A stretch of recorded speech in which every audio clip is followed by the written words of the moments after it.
During the decade-long war on terror, we spent $8 trillion in the lives of 7,000 American troops. According to the Cost of War Project, 38 million civilians in the Middle East were displaced, and 4.5 million civilians were killed. Looking specifically at Iraq, it cost us over $1 trillion to invade in an operation that Congress called the Iraq Solution. We invaded to disarm Iraq of weapons of mass destruction, to end Saddam Hussein's support for terrorism, and to free the Iraqi people. Was it effective? Not really, because Iraq didn't have any weapons of mass destruction. And even to this day, Iraq is considered an authoritarian country and one of the most corrupt in the Middle East. Now that leaves us with a question. With the Pentagon budget strictly for military affairs coming out to $750 billion a year, or around $6 billion a month, a budget that increases by around 6% a year, what could we use our budget on more effectively? Let's take a look at the problems we face in this country. We have over 500,000 people experiencing homelessness, 1/3 of whom are veterans, and 17 million vacant homes. We have 42 million people living in poverty. We also have the most expensive colleges and universities in the world. Our students are underperforming against other nations, and they enter the workforce with incredible amounts of debt. We are the only industrialized nation not to offer any kind of health care publicly, despite being the richest nation on earth. Even among our peer nations, our healthcare is the most expensive and least effective. How could we possibly use money from our military to solve these problems? I'll show you. For homelessness, according to a paper written by the Department of Housing and Urban Development, it would cost a total of $20 billion to end major homelessness forever. Not $20 billion a month, not $20 billion a year. One lump sum of $20 billion. That's only 1/3 of 1 month of the Pentagon's military budget. This money would go towards helping people out of poverty, getting people off the street, and to those who are suffering from drug addictions, it would go towards their counseling. This would also save us money. Since we spend $7 billion on poverty-related projects annually, it would pay itself back in a matter of 3 years. Now for healthcare. According to the Commonwealth Fund, every year, 50% of lower-income adults in the U.S. are declined medical help because they cannot afford it. Again, we are the only industrialized nation not to offer any kind of healthcare. There's a lot of arguments against healthcare, but none of them hold up. Some arguments against healthcare are that we may pay more, but we're treated better for it. It's incorrect. The wait time for all countries with healthcare are essentially the same as the US's, and the US medical system is the least effective at actually helping people recover when compared to nations with healthcare. Healthcare would also not increase the taxes nearly as much as people claim. We already pay $50 billion monthly to the military, so if we simply reallocated some of those funds to universal healthcare, many people will likely get more help for cheaper or even free.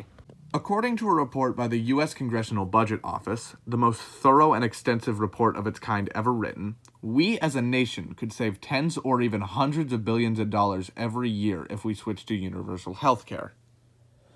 I read the over 50-page report and only needed the last 4 pages, so I can attest to how thorough it is. In this report, the office ran several different models of healthcare to see if they would be feasible to use in the U.S. The most insane and frankly ludicrous model they could conjure up, a model that covers things so ridiculous they would no longer be considered healthcare, would still be less than half of the annual budget of the Pentagon.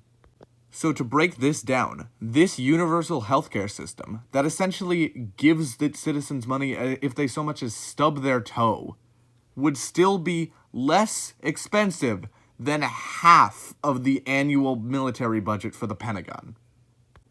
Of course, there are people who feel differently, such as D.M. Salmon, the Vice President of Air Dominance, who claims Congress should reform entitlement spending, reduce the non-defense discretionary spending, and prioritize its core constitutional function to provide for the common defense. She also says, specifically, Congress should allocate $584 billion to defense spending for the fiscal year 2016. This comes from an interview with Ms. D.M. Salmon in 2015. And to break this down, she is asking Congress to reallocate $584 billion from elsewhere to give to the military. Now, she has reasons for asking for this money. She claims that the military budget has shrunk significantly since 2010, which, to be fair, it has.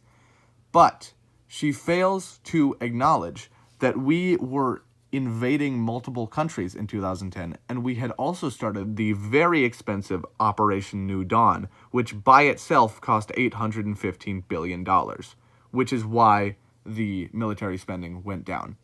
She also would get a significant pay raise if they were to get the extra $584 billion.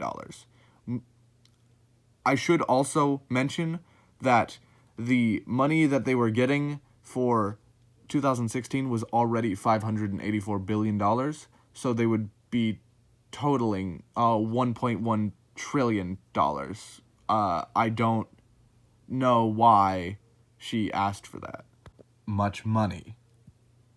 Another objector to the idea of taking money away from the military is the Pentagon themselves, who claim that their 6% increase of military budget a year is to match their competitors, such as China and North Korea.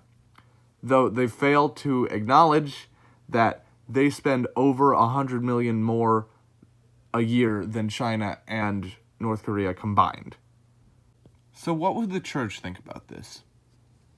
Well, in Pope John XXIII's 1963 encyclical Pacem in Terris, he claims, "Everyone must sincerely cooperate in an efforts to banish fear and anxious expectations of war from men's minds," essentially calling for an end of war forever. A way to do that is to stop investing so much money into the military. Pope Francis recently said in an interview with CBS, "And how do we speak of peace when arms production, sales, and trade are on the rise?" Again, calling for something similar. What are my thoughts for the future? Well, I don't believe we need to stop funding the entire military. That's unreasonable and foolish. I'm saying there are multiple things that we not only can fix, but there's no reason we shouldn't fix them with so much money we're pouring into something that's essentially not being used for anything. I'm not saying that we need to defund the entire military. I'm saying that we have a moral obligation to help the people of our nation with the money that we have.